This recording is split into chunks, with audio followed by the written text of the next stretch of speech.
to the Honorable Timothy Harris, Prime Minister of St. Kitts and Nevis, other members of the Cabinet, members of the COVID-19 Task Force, His Excellency Dr. K.J. Srinivasa, members of the media, good morning all. It is our pleasure to welcome to St. Kitts and Nevis the Indian High Commissioner to St. Kitts and Nevis, Dr. K.J. Srinivasa, and we are going to invite him now to give his remarks, and he will be followed by the Honorable Prime Minister Timothy Harris. His Excellency, the Honorable Prime Minister of St. Kitts and Nevis,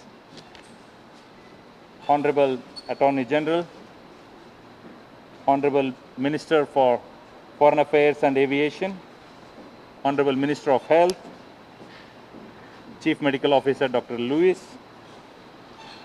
my dear friends from the media. Today is a historic occasion wherein India's gift of 20,000 doses of the Made in India AstraZeneca Oxford Covishield vaccine is being handed over to the government of St. Kitts and Nevis.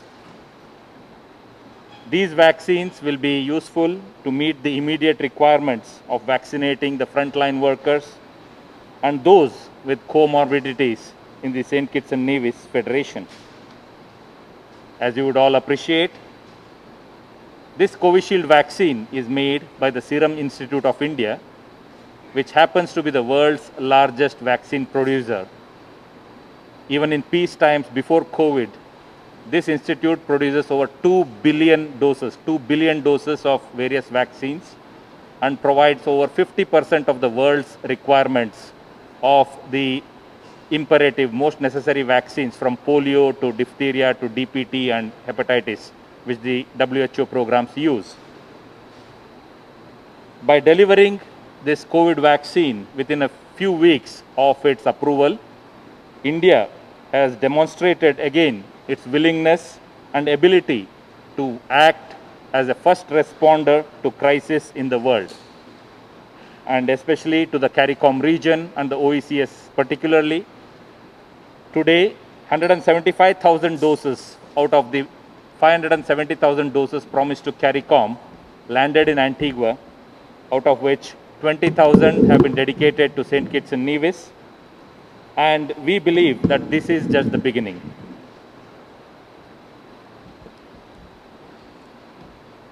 I have to highlight that the gifting of the vaccines to St. Kitts and Nevis honors Prime Minister Narendra Modi's commitment to use India's vaccine production and delivery capacities for helping all of humanity in fighting the dreaded disease. It also demonstrates India's assistance to our friendly nation of St. Kitts and Nevis, which occupies a very special place in India's foreign policy. It is in times such as these emergency situations that the real friends come out. And I must say that this day really marks a special milestone in our bilateral relationship. Indian Prime Minister Narendra Modi always says that India follows the dictum Vasudhaiva Kutumbakam, means the world is one family and we need to take care of each other. And what better way than to use India's capacities and capabilities as the pharmacy of the world and the world's largest vaccine manufacturer to help our friends across the globe. My Foreign Minister, Honorable Dr. S. Jaishankar, has been frequently quoting from the Hindu scriptures called the Bhagavad Gita, which says, always work for the welfare of the others. Keep those in mind who do not have anything. It may be noted that India has moved ahead with this donation of vaccines of over 8 million doses so far across the world. We have donated to over 25 countries and we have over 90 other countries waiting for the donations. India has announced 10 million dose commitment to Africa, out of which the first million just left Indian shores 3 days ago. We have committed 200,000 doses to the UN frontline healthcare workers and 1 million doses to the UN in total. And as you would all appreciate, even the COVAX facility is sourcing its vaccines from India, from the same Serum Institute. We call it Vaccine Maitri. Maitri means friendship, vaccine friendship, but our media friends often call it as vaccine diplomacy. But I want to reassure here, Indian tokens of friendship do not come with any strings attached. We do not expect anything in return. We just want to maintain our friendly relations and to help our sisterly nations. From today, that is March 1st, the Government of India has embarked on a very ambitious plan to vaccinate over 300 million of its citizens. And from today, vaccine is being made available at a nominal cost of $3.50 per dose in India to the non-frontline but the public. And for that usage, Prime Minister Modi started the day today by taking the first dose of the vaccine. I am wanting to convey to you that India, along with this Covishield vaccine that we have donated today, is also producing many other vaccines. And one of them is called Covaxin, which is an indigenous vaccine produced in India by Bharat Biotech. And our Prime Minister actually took that vaccine, not this AstraZeneca Oxford vaccine, to demonstrate that the other vaccine is also as efficacious. And we look forward to working in case St. Kitts and Nevis wants to purchase those vaccines. We will be very happy to collaborate and help them with that. During this pandemic, Government of India has already assisted the Government of St. Kitts and Nevis last year with medicines for emergency situations of over $100,000. We have sanctioned $300,000 so far to upgrade the health infrastructure in St. Kitts and Nevis. And we are currently processing another proposal for over $700,000 for the similar purpose. I would like to also emphasize that the Government of India shares a very special bonding with the Government of St. Kitts and Nevis. Our shared values of democracy and law strengthen our bilateral partnership.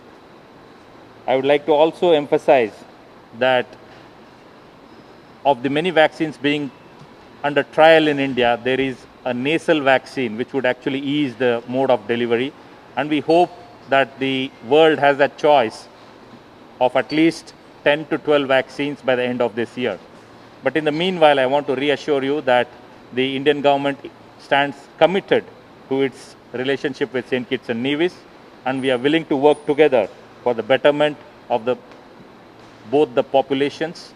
And I must thank Honorable Prime Minister, the Right Honorable Timothy Harris and his team for having collaborated with us in getting these vaccines to St. Kitts and Nevis. His team comprising of the Honorable Foreign Minister, the Permanent Secretary of the Foreign Affairs. We have been in regular touch, and I think today marks the beginning of a second round of the relationship, if I may say so. I thank you all for having permitted us to join you today. I wish you all the best. God bless you all. I want to acknowledge the presence of the Cabinet colleagues who are here this morning to have witnessed the arrival of 20,000 doses of vaccines, courtesy of the Government of India. Could we give the Government of India a round of applause in appreciation of their generosity?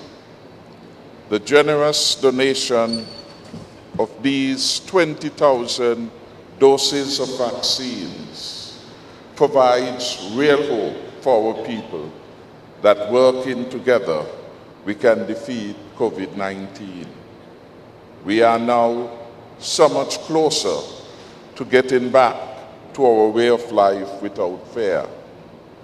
Through His Excellency Sri Vinasa the High Commissioner of the Government and People of India accredited to the Federation of St. Kitts and Nevis, I would like to thank the Prime Minister of India, Narendra Modi, for the compassion he's showing other nations during this period of the global COVID-19 pandemic. His generous heart and enduring sense of caring and solidarity are important values which our governments share.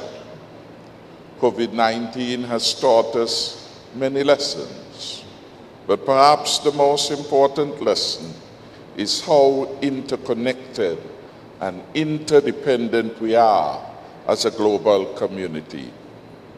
Truth be told, COVID-19 knows no race, it knows no gender, it knows no borders, and it doesn't acknowledge nations, and it doesn't care if you're wealthy or poor. No nation is safe, no nation is secure until all nations are safe. If the world is truly to be rid of COVID-19, then the global community has to work together. Donations of vaccine, like these from India, show that developing nations need help and need support. If richer nations hoard their vaccine supplies, not sharing their vaccines with those nations in need, their security will be a hollow and shallow one. I repeat then, no nation is safe, no nation is secure until all nations are safe. In my capacity as Prime Minister of St. Kitts and Nevis, and also in my role as CARICOM Lead Head for Human Resources, Health and HIV, I call on wealthier nations to do more to assist developing countries like those in the Caribbean and Africa and elsewhere. In particular, I call this morning on the G7 countries, Canada, France, Germany, Italy, Japan, the United Kingdom, and the United States, as well as the European Union, to make vaccines available to those nations in need in a timely manner. We are grateful for the generous amounts being contributed by these nations to the COVAX facility, but we urge them to go further and to go faster, as the indicative quantities do not meet the threshold of herd immunity. I also strongly echo CARICOM's call for a global summit in the context of the World Health Organization, #WHO ACT-A Facilitation Council, to discuss equitable access and distribution of the COVID-19 vaccines. A genuine international effort is needed to beat this international pandemic. Again, no nation is safe, no nation is secure until all nations are safe. In this regard, I must commend India for the leadership it is showing and for the global role that India is playing to rid the world of this virus. And I strongly urge other countries to follow India's example. High Commissioner, please let your Prime Minister know that today our nation of St. Kitts and Nevis has been put further along the path to defeat COVID-19 than we were a week ago. And for this, I say thank you. Could we give the government of India again a hand of commendation? To my fellow citizens and residents of St. Kitts and Nevis, I say it is now up to you to play your part in striking the final blows against the COVID-19. And you can play an effective part by being vaccinated. Already, over 600 plus of our citizens and residents have had their first vaccination shots, including government and key frontline workers. This is a good start, to be sure, but we need many more people to come forward. With the supplies we have received today, we can and we have expanded the number of centers to which our people can go to be vaccinated. To my fellow citizens and residents, I say we have a chance to put the COVID-19 pandemic behind us here in St. Kitts and Nevis. Let us not wait any longer, for we now have 20,000 doses available. The message then is quite simple. Don't wait. Vaccinate.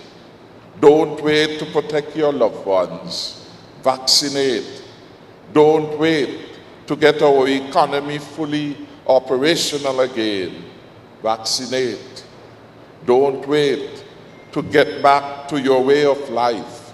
Vaccinate. Don't wait to protect your family. Vaccinate. Don't wait to protect your health. Vaccinate. Don't wait any longer for COVID-19 to go away. The answer to it is to vaccinate. I know there are some persons who are nervous and who are concerned about the vaccine. But we heard from the High Commissioner today about India's leading role as a producer of vaccines throughout several generations. And India's experience then is second to none. It is a global leader in the production of safe vaccines. I myself have had the vaccine last Monday. So has several other members of the cabinet of St. Kitts and Nevis. And I feel quite fine. So fine I was last Monday, and every day thereafter that I have worked late every night after taking the vaccine. And I continued my very busy schedule of activities. Saturday we did several miles in our constituency monthly health walk. Yesterday I was at church in the morning, back at church in the evening as we celebrated the 50th anniversary of the St. Kitts Nevis and Anguilla National Bank. None of my activities or events needed to be postponed. In fact, I feel a bit more energy. Maybe it's a mind thing. But again, I am only one witness. The Minister of Health, Minister Akila Byron Nisbet, she had her vaccine on Monday. She's looking fine and she's doing fine. In fact, she has been even more engaged. Perhaps the vaccine gave an initial boost of new energy. And all of us who have been here, I want to mention Dr. Cameron Wilkerson, who has been one of our lead advisors on this matter. He too, last Monday, was among the group that took their vaccine. And equally, the Honorable Lindsey Grant, who is here, the Honorable Vincent Byron, Dr. Bernicia Nisbet, the Honorable Mark Granty. So many of us are among the 600 plus persons who have moved forward to get our vaccine. The Queen of the Commonwealth, Her Majesty Queen Elizabeth, recently had her vaccine. And Her Majesty the Queen said that the jab didn't hurt at all. I could relate to that. She also said when it comes to vaccine, that people ought to think about others. rather than themselves. So we are taking the vaccine not just for us, but for our mother, for our father, for the loved ones, for those of our workmates, for those people with whom we will travel and public transportation.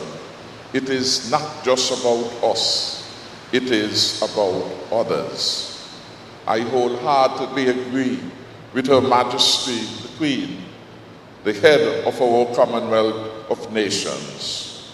Today we see too that the government of India has been thinking about others and sharing what they can with other nations. Millions of doses of vaccines have been made available by the government of India to many nations and many more to come. It is now up to us, the good citizens and residents of St. Kitts and Nevis, to do what's right for ourselves and others and to get the vaccine. Now is the time to live up to our beautiful motto, country above selves. So let me end as I began, by expressing our deepest appreciation to the government of India for this most generous donation of 20,000 doses of the vaccines. I want to also indicate, as we call upon the advanced countries to share, St. Kitts and Nevis has determined that from this donation of 20,000 vaccines, we will make available to the government and people of Grenada 2,000 doses of vaccines. We have to be each other's brother's keeper. Let us go forward then in the knowledge that if we all play our part, the cloud of COVID-19 will be lifted much, much sooner. Thank you again. Thank you, High Commissioner. Express our deepest appreciation to the Prime Minister Modi of India. We commend India's leadership in the world at this important moment of challenge and uncertainty with respect to COVID-19. Another round of applause for the government of India. Thank you.